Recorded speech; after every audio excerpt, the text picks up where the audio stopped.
আপনি আজকে বেচে দিয়ে চলে গেলে তুমি আজকে মালগুলো বেচে দিয়ে চলে গেলে আমাদের মুসলিম ভাইরা কিনলো, কিনে রাস্তায় খারাপ করে কাটলো, তোমরা নিয়ে চলে যাও। তোমরা কেন, তোমাদের তো মাথা, তোমরা কেন বিক্রি করতে আসছো? তোমাদের মালকে আমরা কিনে ফাঁসবো? মাথা বেশি দিবে, তোমরা চলে যাও। ভালো কথাই বলছি, হাট এরকম মাথা দেয়, তোমরা চলে যাও। কেউ একটা ভালো কথা বলো, এনাদের কেউ একটা কিন্তু কোনো কথা বলবে না। উপরে বলুক, উপরে বলতে পারো, করে খাই, আমরাও করে খাই। এখন কথা হচ্ছে ওনাদের মাথা ওনারা বেচে দিচ্ছে, আমাদের মুসলিম ভাইরা কিনছে, কিনে ফেসে যাচ্ছে, ওনারা টাকা টেনে বাড়ি চলে যাচ্ছে, আর কিন্তু কোনো সমস্যা নেই।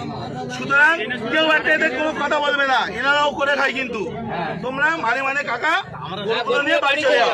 সরকার যতক্ষণ না নির্দেশ দিচ্ছে কি হবে, কেউ কোনো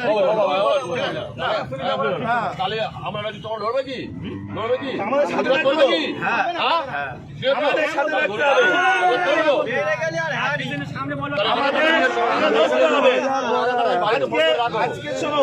আজকে ভারতবর্ষে এই গরু এক্সপোর্টে ইন্ডিয়ার দ্বিতীয় নম্বরে, আর আমরা আজকে করছি অত অপরাধ আমরা করে ফেলেছি।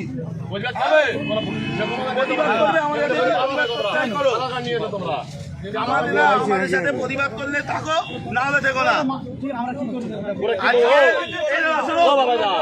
জানি না আজকে এই গো মাংস, গরু মাংস বাইরের দেশে এক্সপোর্ট হচ্ছে, আমাদের ইন্ডিয়া দ্বিতীয় নম্বরে।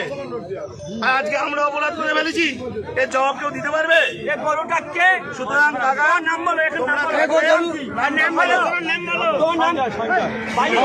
সঞ্জয়